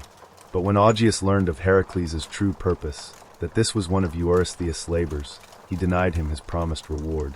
Later, Eurystheus would also refuse to count this labor, claiming Heracles had acted for gain. Yet the feat remained a marvel of ingenuity. The sixth labor, the Stymphalian birds. For his sixth task, Heracles was sent to the marshes of Lake Stymphalus, where flocks of monstrous birds had gathered. Their feathers were sharp as blades, their beaks bronze, their cries terrible. They descended upon fields and villages, destroying crops and striking at men. The marsh was treacherous, its waters deep and its ground soft. Heracles could not easily reach the birds. Once more divine aid came to him. Athena appeared and gave him a pair of bronze castanets, forged by Hephaestus himself. Standing at the marsh's edge, Heracles clashed the castanets together. The sound rang across the water, harsh and piercing, startling the birds into flight. As they rose into the sky, Heracles drew his bow, his arrows tipped with Hydra's poison. One by one, the birds fell, their bronze feathers scattering into the marsh. Those that survived fled far away, never to trouble the land again. Thus the first 6 labors were complete. The lion slain, the Hydra destroyed, the hind captured, the boar bound, the stables cleansed, and the birds driven away. Each task tested Heracles in new ways: strength, patience, ingenuity, and resolve. Yet 6 more trials awaited him, each more perilous than the last. Heracles, bound to Eurystheus by fate and Hera's malice, had already endured 6 great trials, testing his strength, patience, and cunning. Yet his path of atonement was only half complete. 6 more labors lay before him, each more perilous, each pushing him further toward the edge of human endurance and into the realm of the divine. The 7th labor, the Cretan bull. The 7th task sent Heracles to the island of Crete, where a great bull terrorized the land. Some said it was the very bull that Poseidon had sent from the sea, once intended as a sacrifice, but spared by King Minos. In Poseidon's wrath, the bull had gone mad, trampling fields and scattering herds. Heracles confronted the beast in open fields. The bull's hooves thundered like drums, its horns gleamed sharp as spears, its breath steaming with rage. When it charged, Heracles seized its horns, digging his heels into the earth. The struggle shook the land, man against beast, until Heracles' strength overcame it. He wrestled the bull to the ground, bound it, and carried it upon his shoulders, bearing it back to Eurystheus. The king, terrified of its power, released it, and the bull roamed free once more, its tail entwined with later heroes. The 8th labor, the mares of Diomedes. Heracles' next task was darker still: to tame the flesh-eating mares of Diomedes, king of Thrace. These monstrous horses were fed on the flesh of men, their eyes wild, their mouths foaming with blood. Heracles, undaunted, set out with companions to capture them. The mares proved fierce, lashing out with hooves and teeth. Heracles fought to restrain them, but their madness was unyielding. At last, he turned their own master against them. He seized King Diomedes himself and cast him into their mangers. The mares, fed upon their master, grew docile, their frenzy subdued. Bound and tamed, they were led back to Eurystheus, who released them into the wilds. Their horror ended at last. The 9th labor, the girdle of Hippolyta. For his 9th task, Heracles was sent far to the land of the Amazons, warrior women ruled by their queen, Hippolyta. She wore a golden girdle, a belt given to her by Ares, symbol of her power and sovereignty. Eurystheus demanded this treasure, and so Heracles journeyed across the seas to claim it. At first, Hippolyta welcomed him. Impressed by his might and honesty, she was willing to gift him the girdle freely. But Hera, ever watchful, whispered deceit among the Amazons. She spread the rumor that Heracles had come to steal their queen away. At once, the Amazons armed themselves, charging in fury. Battle erupted across the shores, the clash of spears and cries of warriors filling the air. Heracles, pressed by their attack, slew many before at last taking the girdle from Hippolyta. Whether by force or by gift twisted to violence, he returned with it to Eurystheus, his task complete, though sorrow lingered over the strife Hera had sown. The 10th labor, the cattle of Geryon.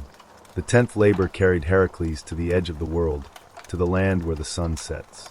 There dwelled Geryon, a monstrous giant with 3 bodies joined at the waist, who kept herds of crimson cattle. To reach him, Heracles journeyed through deserts so vast that he shot an arrow at the blazing sun in frustration. Helios, amused, did not strike him down but instead lent him a golden cup, in which he sailed across the ocean to reach Geryon's land. There, Heracles fought Geryon and his guardians. First came Orthrus, the 2-headed hound, whom Heracles slew with his club. Then Eurytion, the herdsman, fell. At last, Geryon himself advanced, 3 bodies armed with shield and spear. Heracles' bow sang, and his poisoned arrows struck true, felling the giant. Gathering the cattle, Heracles herded them back across the wide world, through trials and obstacles, until at last they stood before Eurystheus, who claimed them as proof of the labor fulfilled. The 11th labor, the apples of the Hesperides. The penultimate labor was among the most wondrous, to fetch the golden apples of the Hesperides, guarded in a garden at the world's edge. These apples were a wedding gift from Gaia to Hera, glowing with immortality. They were tended by nymphs, the Hesperides, and guarded by the great serpent-laden asterisk, coiled in endless watch. Heracles wandered far in search of the garden, facing trials of cunning and strength. At last, he came to Atlas, the Titan who bore the heavens upon his shoulders. Heracles struck a bargain. He would bear the sky while Atlas fetched the apples. Atlas, relieved, agreed, and strode into the garden. While Heracles groaned beneath the heavens' weight, Atlas returned with the golden fruit. But Atlas, tasting freedom, refused to take back his burden. He offered to carry the apples himself to Eurystheus. Heracles, feigning agreement, asked Atlas to briefly hold the sky while he adjusted his cloak. When Atlas lifted the heavens once more, Heracles seized the apples and departed, leaving the Titan bound again to his eternal task. Thus, the apples came into his hands, and the 11th labor was fulfilled. The 12th labor, Cerberus of the underworld. At last came the most dreadful labor of all, to descend into the underworld itself and bring forth Cerberus, the three-headed hound of Hades, guardian of the dead. No mortal had ever entered and returned, but Heracles was no ordinary man. With Hermes and Athena guiding him, he traveled to the realm beneath the earth. There he stood before Hades and Persephone, rulers of the dead. Heracles did not seek to steal but asked permission. Hades agreed, but on one condition: he must subdue Cerberus without weapons, using only his strength. Heracles confronted the monstrous hound, its 3 heads snapping, its tail a serpent, its breath foul with death. With bare hands he grappled the beast, enduring its fangs and claws. Slowly, through sheer power, he forced it into submission. Bound but unharmed, Cerberus was brought to the world above. When Eurystheus beheld the hound, he shrank in terror, begging Heracles to return it to its master. Heracles obeyed, and Cerberus was taken back to the underworld, his task complete. The apotheosis of Heracles. Thus ended the 12 labors of Heracles. Through strength, courage, and cunning, he had faced monsters, kings, and gods, emerging victorious. Yet his life did not end in peace. Hera's hatred still burned, and tragedy yet awaited him. In later years, Heracles' life was marked by further trials and sorrows. At last, betrayed by fate, he donned a poisoned garment given by his wife, Diana, unwittingly soaked in the Hydra's venom. The poison seared his flesh, burning him beyond cure. In agony, he built his own funeral pyre upon Mount Ida. As the flames rose, his mortal body perished. But Zeus, his father, did not abandon him. From the fire, Heracles' immortal spirit rose, freed at last from suffering. He ascended to Olympus, where he was welcomed among the gods. There he was reconciled with Hera, who gave him her daughter Hebe as his bride. Thus Heracles, once tormented and mortal, became a god eternal, his labors transformed into everlasting glory. So ends the tale of the 12 labors, the path of redemption walked by Heracles.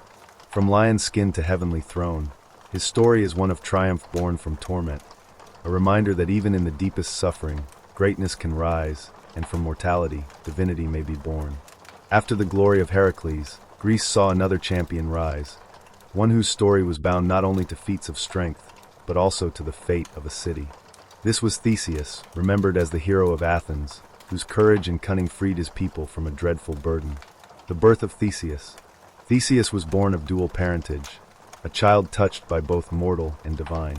His mother, Aethra, lay with Aegeus, king of Athens, but that same night, some tell, the sea god Poseidon also came to her. Thus Theseus was born of 2 fathers, mortal king and immortal god, his destiny woven with both human and divine threads. Before leaving Treason, Aegeus placed a sword and sandals beneath a great stone, telling Aethra that if her son grew strong enough to lift it, he should take them and come to Athens as his rightful heir. In time, the boy grew into a youth of strength and spirit.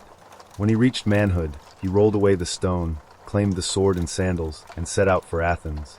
The journey to Athens. Theseus could have sailed safely by sea, but he chose instead the dangerous land route, for he wished to prove himself a hero. Along the way, he faced 6 perils, each a monstrous brigand who plagued travelers. He slew Periphetes, the club-bearer, with the brigand's own weapon. He defeated Cenes, the pine-bender, who tore men apart by binding them to bent trees, turning his own trap against him. At Crommyon, he slew the monstrous sow, a beast of destruction. He cast down Sciron, who forced travelers to wash his feet before kicking them into the sea to be devoured by a great turtle. Theseus seized him instead and gave him to his own fate. He bested Circean, a cruel wrestler, with superior skill, and he killed Procrustes the stretcher, who mutilated his victims by forcing them to fit his iron bed. With each deed, Theseus cleared the land of evil, and word of his valor spread. At last he reached Athens, bearing the sword and sandals as proof of his heritage. His father, King Aegeus, received him, though not without intrigue, for Medea, then consort to Aegeus, feared the youth's rise. Yet Theseus's identity was revealed, and he was embraced as heir to Athens, the tribute to Crete. But Athens groaned beneath a heavy burden. Years earlier, King Minos of Crete had waged war against Athens, and when his son Androgeus was slain, he demanded vengeance. To appease him, Athens was forced into a dreadful tribute. Every 9 years, 7 young men and 7 maidens were sent to Crete, offered as sacrifice to the Minotaur. The Minotaur was a monstrous creature, half man, half bull, born of a curse upon Minos's queen, Pasiphae. Ashamed of the beast, yet unwilling to kill it, Minos had it imprisoned in the labyrinth, a vast maze built by the genius Daedalus. There it dwelled, feeding upon the tributes sent from Athens. When the time came again for the tribute, Theseus stepped forward. He would sail with the youths and face the Minotaur himself. If he triumphed, Athens would be free of its curse. His father Aegeus, fearful, tried to dissuade him, but Theseus would not yield. He promised that if he returned victorious, his ship would bear white sails. If he fell, the sails would remain black. The labyrinth and the Minotaur. In Crete, the Athenian youths were paraded before Minos, and there Theseus caught the eye of Ariadne, the king's daughter. Struck by his courage and beauty, she fell in love with him and resolved to aid his quest. She gave him a ball of thread, spun fine and strong, and instructed him. Tie this thread at the entrance of the labyrinth. As you walk its winding paths, unwind it behind you. When you face the beast in triumph, follow the thread back to the light. With her gift in hand, Theseus entered the labyrinth. The passages twisted endlessly, walls high and unbroken, the air heavy with silence. In its depths, he came upon the Minotaur. Its body was broad and powerful, its head that of a bull, horns gleaming, eyes filled with rage. It bellowed and charged, but Theseus met it without fear. They clashed in the darkness, man against monster, the maze echoing with their struggle. At last, Theseus grasped the creature's horns, wrestled it down, and with his sword struck it dead. With the monster slain, he retraced his steps along Ariadne's thread, leading the Athenian youths to freedom. In the night, they fled Crete, and Ariadne went with him, abandoning her home for love of the hero. The return and the black sails. As they sailed home, fate wove yet another sorrow. On the island of Naxos, Ariadne was abandoned, whether by Theseus's choice, by the will of the gods, or by a twist of destiny, the stories differ. Yet her tale continued elsewhere, for she would become the bride of Dionysus. For Theseus, however, sorrow was nearer at hand. When his ship at last approached Athens, Theseus forgot, or perhaps neglected in his weariness, to change the sails. Black sails still flew above his mast. His father, King Aegeus, watching from the cliffs, saw them and believed his son dead. Grief overwhelmed him. He cast himself into the sea, which from that day bore his name, the Aegean Sea. Theseus entered the city as a hero, having slain the Minotaur and freed Athens from its tribute. Yet his triumph was shadowed by loss. His father gone, Ariadne lost, and the weight of kingship now upon him. He became ruler of Athens, remembered as a great king, but the tale of his youth, the journey, the labyrinth, the monster, and the black sails, remains the heart of his legend. After the age of Heracles and Theseus, yet another hero rose to claim his place among the great. His name was Jason, and his story was not only of strength and valor, but of a quest that brought together the greatest champions of Greece. His tale was the voyage for the Golden Fleece, a journey across uncharted seas, filled with perils and wonders, remembered as the epic of the Argonauts. The Lost Birthright. Jason was born the son of Ezon, rightful king of Iolcus. But Ezon's throne had been usurped by his half-brother, Peleus, a man consumed by ambition. Fearing retribution, Peleus spared Jason's life, but kept him far from the palace. The boy was raised in secrecy, taught wisdom by the centaur Chiron, who nurtured many of Greece's heroes. From Chiron, Jason learned not only strength in arms, but also the arts of healing and music. When Jason came of age, he journeyed to claim his birthright. dressed in a single sandal, for one had been lost in crossing a river. He came before King Peleus. The usurper remembered a prophecy, that he would one day fall to a man wearing one sandal. Fear struck his heart, but he masked it with cunning. Rather than deny Jason outright, he set before him an impossible challenge. "If you would take your throne," he said, "fetch for me the golden fleece, which lies far away in the land of Colchis, guarded by a dragon that never sleeps." Thus the quest was set, and Jason accepted it, knowing that only through trial could he reclaim his destiny. The building of the Argo. To undertake such a journey, Jason required a ship worthy of heroes. Guided by Athena, he built the Argo, the first great ship of legend. Its timbers were hewn from the forests of Mount Pelion, its hull strong and swift. At its prow was set a beam of oak from the sacred grove of Dodona, which could speak with the voice of prophecy. The ship shone with divine craftsmanship, a vessel destined for glory.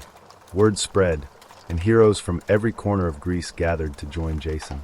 Among them came Heracles, the mighty son of Zeus, Orpheus, the musician whose song could charm even stones, Castor and Polydeuces, the twin sons of Zeus, masters of horsemanship and boxing, Atalanta, the swift huntress, and many others, each with their own renown.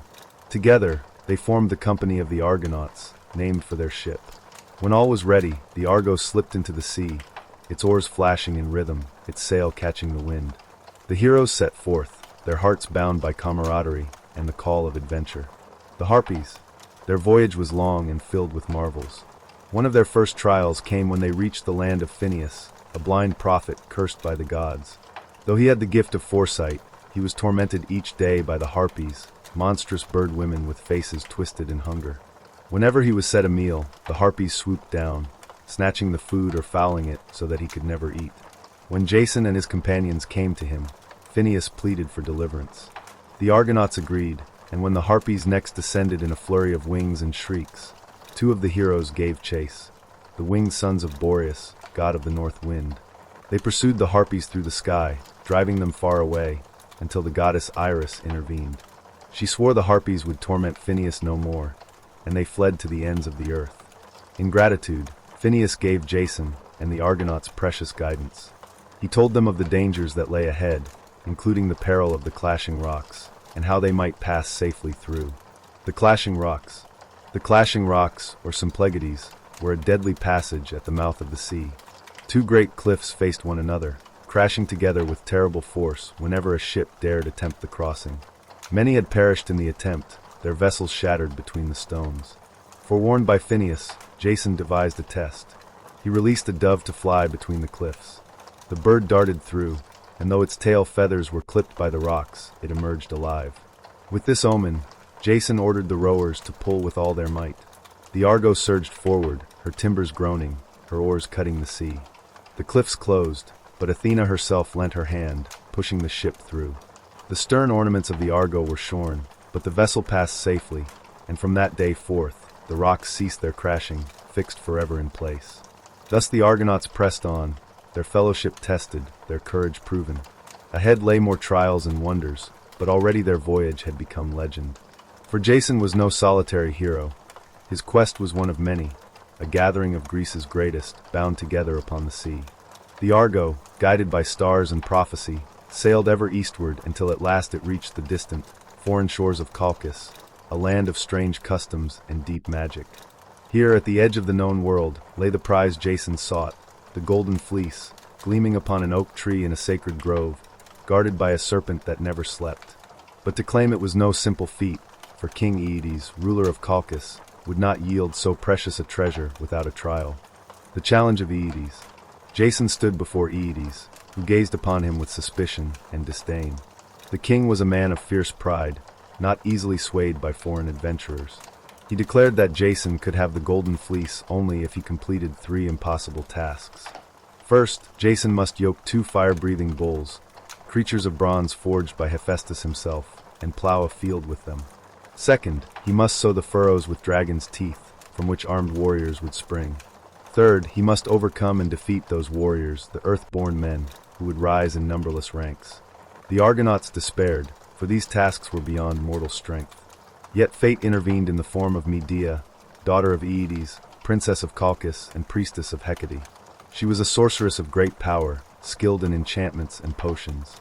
And when she saw Jason, her heart was pierced by love, not by chance, but by the will of Aphrodite, who sent her son Eros to strike Medea with his arrow.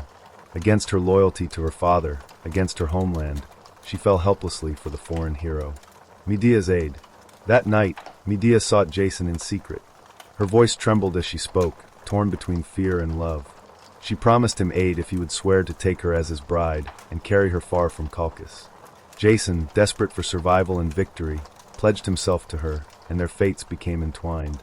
Medea gave him a vial of ointment, brewed from magical herbs. "Anoint yourself and your shield with this," she said, "and the fire of the bulls shall not harm you. Their breath will pass like wind, and their hooves shall not scorch your flesh." She also counseled him in cunning. When the earth-born warriors sprang from the dragon's teeth, he must cast a stone among them. In their confusion, they would turn upon one another, destroying themselves. The trials. At dawn, Jason entered the field. The fire-breathing bulls bellowed, their bronze hides glowing, their nostrils blazing with flame. They charged, but Jason, protected by Medea's magic, seized them by the horns and forced them into the yoke. With straining arms, he guided the plow across the field, the earth splitting open in furrows. Into the soil he cast the dragon's teeth, and from them sprouted armed men, rising fully formed from the ground. Their swords gleamed, their eyes burned with war. Jason stood firm, then hurled a stone among them as Medea had advised. Instantly confusion seized them. Mistaking one another for foes, they clashed in fury, striking until the field was littered with their fallen bodies.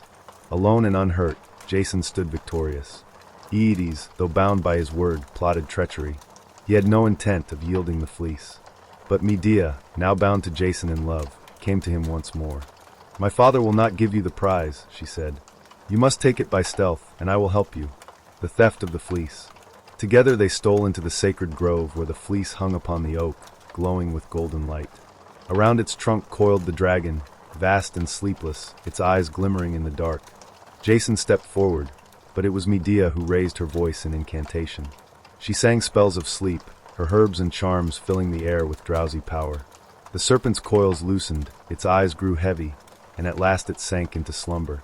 Jason seized the fleece, radiant in his arms, and the two fled to the Argo. Oedipus raged when he learned of their betrayal. He pursued them with ships, and Medea's heart grew heavy with fear. In their flight, she committed a deed both terrible and unforgettable. To delay her father, she lured her own brother, Absyrtus, into a trap. There Jason struck him down, and Medea scattered his body into the sea. Oedipus, overcome with grief, stopped to gather his son's remains, and the Argonauts escaped. But Medea's hands were stained, her betrayal sealed by blood. The return and the tragedy in Corinth. The voyage home was long and fraught with trials, but at last Jason returned to Greece with Medea by his side and the golden fleece in hand. For a time, they knew triumph. They settled in Corinth, where Jason sought to build a new life. But ambition gnawed at him. In time, he cast aside Medea's love, seeking instead to wed Glauce, daughter of King Creon, for power and position. Medea, abandoned, burned with fury and despair. She had betrayed her father, slain her brother, fled her homeland, all for Jason, and now he cast her aside. In her wrath, she devised a vengeance as cruel as it was tragic. She sent Glauce a robe, woven with hidden poison. When the princess donned it, flames consumed her, and her father too perished in the attempt to save her. But Medea's revenge reached even deeper. In her grief and rage, she slew the children she had borne Jason, denying him both legacy and joy. Then, borne away in a chariot drawn by dragons, a gift of her patron goddess Hecate, Medea fled Corinth, leaving Jason broken, bereft, and cursed. Thus the tale of Jason and Medea came to its bitter end. From the gleaming prize of the golden fleece to the ashes of betrayal, theirs was a story of love twisted into ruin, of courage undone by ambition. Jason gained the fleece, but lost all else. Medea, both savior and destroyer, became one of the most feared and tragic figures of Greek myth. In the shifting tapestry of Greek myth, some houses are marked not by glory, but by sorrow. Few are more steeped in tragedy than the royal line of Thebes, a city whose founding was guided by gods, yet cursed by fate. Its story winds through triumph and disaster, reaching its most haunting expression in the tale of Oedipus, the king who sought truth only to be destroyed by it. The founding of Thebes. Thebes began with Cadmus, a prince of Phoenicia, who searched for his sister Europa after she was carried away by Zeus in the form of a bull. Guided by prophecy, Cadmus was told to cease his search and instead follow a cow marked with a crescent moon upon her flank. Wherever she lay down to rest, there he was to build a city. The cow led him to the plains of Boeotia, where Cadmus sought to sacrifice her in thanks to the gods. But first he sent men to fetch water from a sacred spring. At the spring dwelled a great serpent, guardian of Ares. The serpent slew Cadmus's men, but Cadmus himself fought and killed the beast.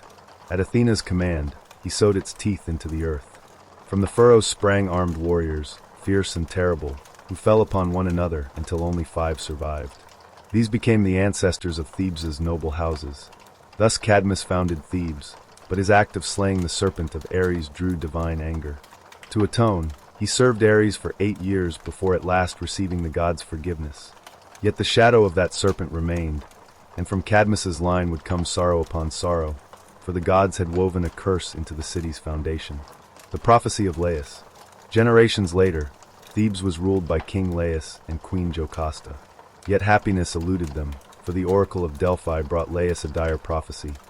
"You shall have a son, and that son will kill his father and wed his mother." Horrified, Laius resolved to defy fate. When Jocasta bore a son, Laius pierced the infant's ankles and bound them, giving the child to a servant to abandon upon the mountainside. The baby was left to die, but fate does not yield so easily. The infant was found by a shepherd, who took pity on him. He carried the child to Corinth, where King Polybus and Queen Merope, who had no children of their own, adopted him. They named him Oedipus, meaning swollen foot, for the scars upon his ankles, and raised him as their own. The journey of Oedipus. As Oedipus grew, he became strong, wise, and noble. Yet whispers of doubt reached him, that he was not truly the son of Polybus. Troubled, he journeyed to the oracle at Delphi to learn the truth of his parentage. But the oracle gave no clear answer. Instead, it spoke the same prophecy once given to Laius. "You are destined to kill your father and marry your mother." Shocked and horrified, Oedipus fled Corinth, determined never to return, never to bring harm to those he believed his parents. Yet in fleeing, he stepped directly into fate's path. The murder at the crossroads. As he traveled, Oedipus came to a crossroads where several roads met. There he encountered a chariot carrying a proud, imperious man, none other than King Laius of Thebes, his true father, though neither knew the other's identity. Words were exchanged, tempers flared, and in the heat of anger, Oedipus struck down Laius and his attendants. The prophecy's first part was fulfilled, though Oedipus walked on, unaware of what he had done. The riddle of the Sphinx. Meanwhile, Thebes was in turmoil. A monstrous creature, the Sphinx, had set upon the city, a beast with the body of a lion, the wings of a bird, and the face of a woman. Perched outside the gates, she posed a riddle to all who passed. What walks on 4 legs in the morning, 2 legs at noon, and 3 legs in the evening? Those who failed to answer were devoured. Thebes, desperate, offered kingship and Jocasta's hand in marriage to any who could rid them of the monster. When Oedipus arrived, he faced the Sphinx. He pondered her riddle and answered, "Man. As an infant he crawls on all 4s, as an adult he walks on 2 legs, and in old age he uses a cane." The Sphinx, defeated, hurled herself from her perch, and Thebes was freed. Oedipus, hailed as savior, was crowned king. He took Jocasta, widow of Laius, as his queen, fulfilling the second part of the prophecy, though still blind to the truth. The unraveling of truth. For many years Oedipus ruled wisely, and Thebes prospered. He and Jocasta had children, and all seemed well. But in time a plague struck the city, and the oracle was consulted once more. The god declared that the land was polluted, that the murderer of King Laius still lived unpunished within Thebes. Oedipus, resolute, swore to uncover the truth. He questioned witnesses, summoned the blind prophet Tiresias, and pursued every lead. Yet each step brought him closer to a revelation too terrible to face. At first, he railed against the seer, accusing him of falsehood. But piece by piece, the truth emerged. The stranger he had slain at the crossroads was his father, Laius. The queen who lay beside him in marriage was his mother, Jocasta. The horror of fate's fulfillment descended. Jocasta, upon learning the truth, fled to her chambers and hanged herself. Oedipus, in grief and anguish, seized her brooches and drove them into his own eyes, blinding himself. Thus the king who had solved the riddle of the Sphinx could not solve the riddle of his own life until it destroyed him. The aftermath. Blinded and broken, Oedipus abdicated his throne. He wandered into exile, guided only by his daughter Antigone's hand. The royal house of Thebes, cursed from Cadmus onward, sank deeper into tragedy, for the sorrows of Oedipus would pass to his children in turn. As the long tapestry of myths winds toward its close, we come now to the tale that gathers together gods and mortals, fate and folly, in the greatest war of legend. The seeds of the Trojan War were sown not upon battlefields, but at a wedding feast, where discord slipped silently among the gods and set the stage for ruin. The wedding of Peleus and Thetis. It began with a marriage. Peleus, a mortal king of Thessaly, was wed to Thetis, a sea goddess of surpassing beauty. Though gods and mortals often mingled, rarely had such a union been celebrated so grandly. From Olympus and from the seas came guests, divine and mortal alike, to honor the pair. The gods feasted, laughter filled the air, and for a moment harmony seemed to reign. But one goddess had not been invited, Eris, spirit of discord. Wherever she went, strife followed, and so she was excluded from the celebration. Angered by this slight, Eris came nonetheless, unseen until she cast into the midst of the revelers a golden apple. Upon it was inscribed 3 simple words, "To the fairest." The gods gasped, for at once 3 goddesses claimed it. Hera, queen of Olympus, wife of Zeus, demanded it by right of her majesty. Athena, goddess of wisdom and war, claimed it for her strength and intellect. Aphrodite, goddess of love and beauty, declared it hers by nature itself. Their dispute grew heated, and no god dared to judge among them. The judgment of Paris. At last the quarrel was brought before Zeus, but he would not choose between them. Instead, he named a mortal to act as judge. Paris, a prince of Troy, shepherding upon Mount Ida. Paris was known for his fairness, but also for his love of beauty, and the gods entrusted him with the decision. The 3 goddesses came before him, each offering not only beauty but also a bribe. Hera promised him power, the rule of great kingdoms and dominion over men. Athena offered wisdom and victory in battle, the glory of an unconquerable hero. Aphrodite, smiling gently, offered something different, the love of the most beautiful woman in the world. Paris, overcome by desire, placed the golden apple into Aphrodite's hand. By that choice, he sealed the fate of Troy, for the most beautiful woman in the world was Helen, queen of Sparta, already wed to King Menelaus. The abduction of Helen. Paris journeyed to Sparta under guise of diplomacy. There he was welcomed by Menelaus, who showed him honor and hospitality. Yet Helen, radiant and enchanting, stirred his heart. And under Aphrodite's promise, her heart too was swayed, or perhaps enchanted by Paris. When Menelaus departed briefly for Crete, Paris acted. He took Helen with him, willingly or by force, and fled across the sea to Troy. When Menelaus returned and found his queen gone, fury filled him. But even greater than his personal grief was the binding oath that lay upon Helen's former suitors. Years before, when so many princes of Greece had sought her hand, her father Tyndareus had feared violence among them. Guided by the wily Odysseus, he had bound them to a pact, that no matter who won Helen, all would swear to defend the chosen husband against any who sought to take her away. Now that oath was called upon.